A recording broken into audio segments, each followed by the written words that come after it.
Linguistics, the ability to speak, write, and understand one's peers. In order to communicate well, one must have a bit of proficiency in linguistic skills. But what do these linguistic skills really refer to? The word linguistics concerns the analysis of the structure of a language. In short, it is the ability to form a thought in one's mind and translate it into coherent words that can be understood by other people. Everyone uses linguistic skills whether they realize it or not. Some examples of this include face-to-face communication, texting, or calling on a mobile device. Such skills are critical to implement when using both professional or personal communication. Good morning, my name is Faith Smith. My name is Anna DeFreitas. My name is Miguel Farias Reyes. And my name is Sandy Shah. Today, we pose the question, how has the use of linguistic skills in American society affected the performance of adolescents in the past 2 decades? And upon conducting research, the evidence shows that the influence of linguistic skills in American society negatively affects adolescents. It was found that different aspects such as standard education, language barriers, technological communication, and mental disabilities have an immense adverse impact on the education of adolescents. The number of children enrolled in the American school system whose native language is not English rises yearly. According to the National Clearinghouse for Language Acquisition, approximately 5 million students in U.S. schools have limited English language skills that affect their ability to communicate successfully and make progress in education programs and achieve high academic standards. And this study done by the Public Policy Institute of California shows how English language learners here in the orange are scoring well below average compared to other individuals. Since they must acquire the language along with the academic material, English language learners have a more challenging time doing well in school. ELL programs seem to catch up in getting these kids proficient in the language and making progress in schools. The importance put on bettering education of English language learners that was mentioned in Anna's slide is not ill-founded, as education has been shown to be directly related to the brain's cognitive reserve. Because of this relationship, it has also been found that education helps slow cognitive deterioration and defend against cognitive diseases. Furthermore, educational attainment of topics such as vocabulary and lexics are shown by numerous studies to thoroughly aid in the prevention of intellectual decay in the minds of children. On this graph here, it is shown how high cognitive stimulation during childcare of an infant leads to higher reading levels as the child grows and develops. This links to the previous point about educational stimulation leading to lower levels of cognitive deterioration, as in the graph here we can see the positive relationship between high cognitive stimulation during childcare and the reading skills of children. As stated before, educational attainment of topics such as vocabulary and lexics are shown to further prevent cognitive deterioration that already might be underway in the minds of children. This exhibits the fact that prevention of cognitive decay is still possible at an older age using persistent educational mental stimulation. If children can be coerced to use more educational subject matter in their everyday environment as they interact with their peers and everyone involved in their day-to-day life, it would lead to better health benefits for these children. Branching off from what Sandy said, mental stimulation is key to enhancing the English academic performance of children. However, not just any kind of stimulation is good. The right kind of stimulation is important to consider. For instance, book reading and TV viewing are two polar opposite mind-stimulating activities, and yet book reading result in obtaining higher grades, while TV viewing is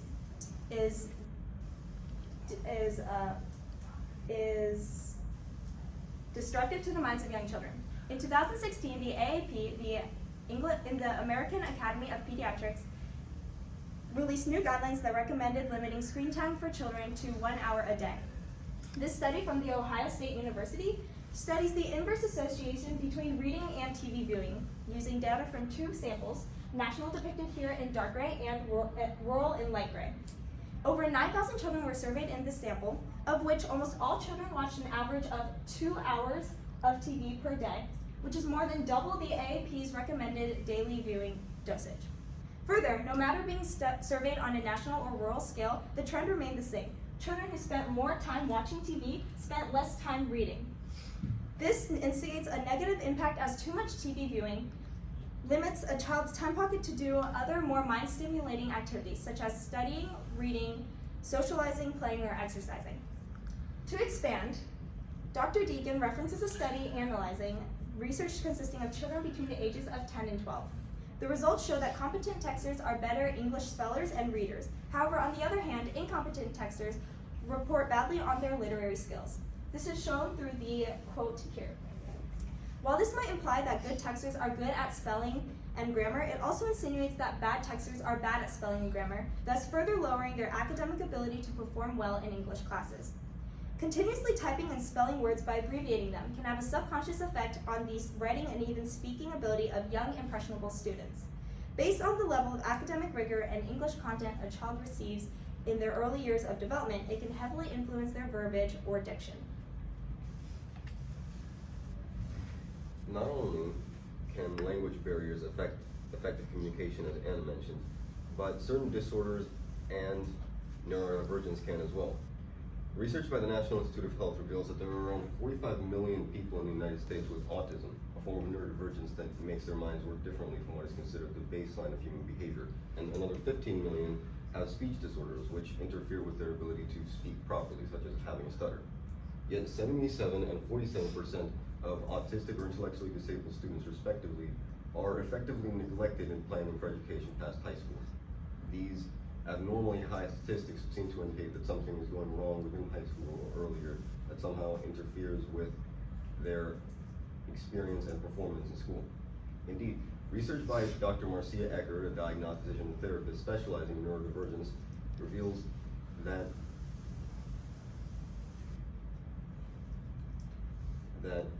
the standardization of language and work in school is a strong contributing factor. Schools often take a somewhat restrictive approach to students, favoring uniform curricula and making students fit in as a collective, allowing for little social or behavioral divergence. Such limitations would undoubtedly take a toll on neurodivergent students and affect their ability to learn and do well in the future. The solutions to our proposed problems are applying language learned in school to daily life so students can recollect information taught to them at school. This will benefit them greatly because of the relationship shown between the acquisition of vocabulary and its relation to cognitive development, as Sylvia explained earlier. Continuously, the school system could be reworked to address students individually.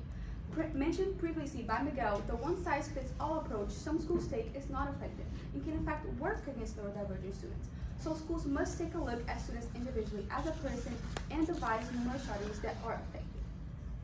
Additionally, it is hard for English language learners and students with certain disorders to make progress academically and do well in schools, to adapt to traditional classrooms and feel included. So classrooms need to be more inclusive, so these students can feel welcomed and accounted for in the classroom. Lastly, if parents stimulate their children's minds, they will do better academically.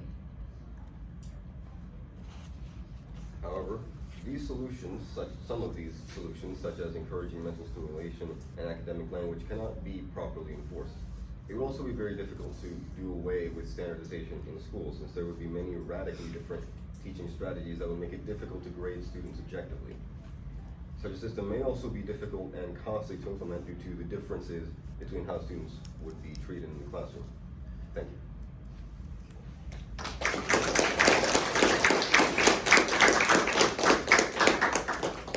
You guys will just scoot closer together this way. Sorry, I'm scribbling. All right, we're gonna start on this side. So Faith, you're up first. Faith, describe an argument from one of your peers' individual reports that makes you think differently about your team's solution. From one of their IRRs that makes you think different about the solution you guys came up with. Well, I would say that personally, Sambi's her IRR, her individual research report, helped. Can you repeat the question, please? Sure. So Samvi's report, or any of their report, how does that make you think differently about the solution you came up with? So Sambi's report helped make the solution different, as her slides on mental stimulation had greatly impacted the idea behind how the different time span of when children's mental development in their early stages of life had helped their their literary skills when they had advanced at a later age. Okay. Anna, you're up. Anna, how did your group decide to include Faith's perspective into your overall presentation? We decided to include Faith's perspective on technological communication because it showed how English, how children, adolescents, texting affected their language skills and their reading levels, and that affected our solution because it showed that adolescents that used lingo while they were texting had lower academic performance than other students that had better grammar while they were texting. Okay. Next up, give one specific way your team's thinking changed as a result of these findings.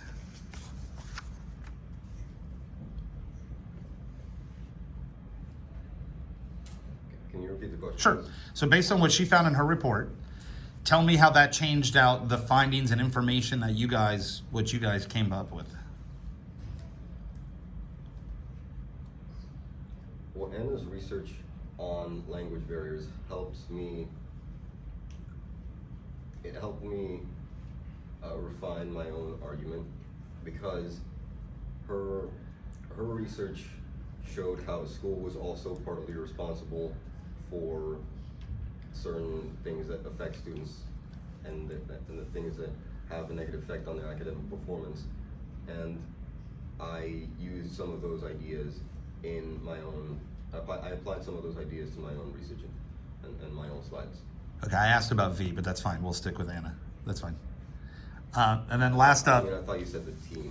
no, I said Anna. How did her? But that's fine. You gave me an answer. What is a way, V, what is a way in which your team's resolution or solution, I guess you guys have, makes you think differently about the research you conducted? Well, personally, I conducted my research on how students perform at school and how that affects their linguistic skills. But our team's resolution has so many different types of factors that affect academic performance of adolescents. So it made me realize that my individual research was very narrowed on one perspective, while theirs was very broad. So that's what made me understand that there are many different types of factors that affect linguistic skills of adolescents.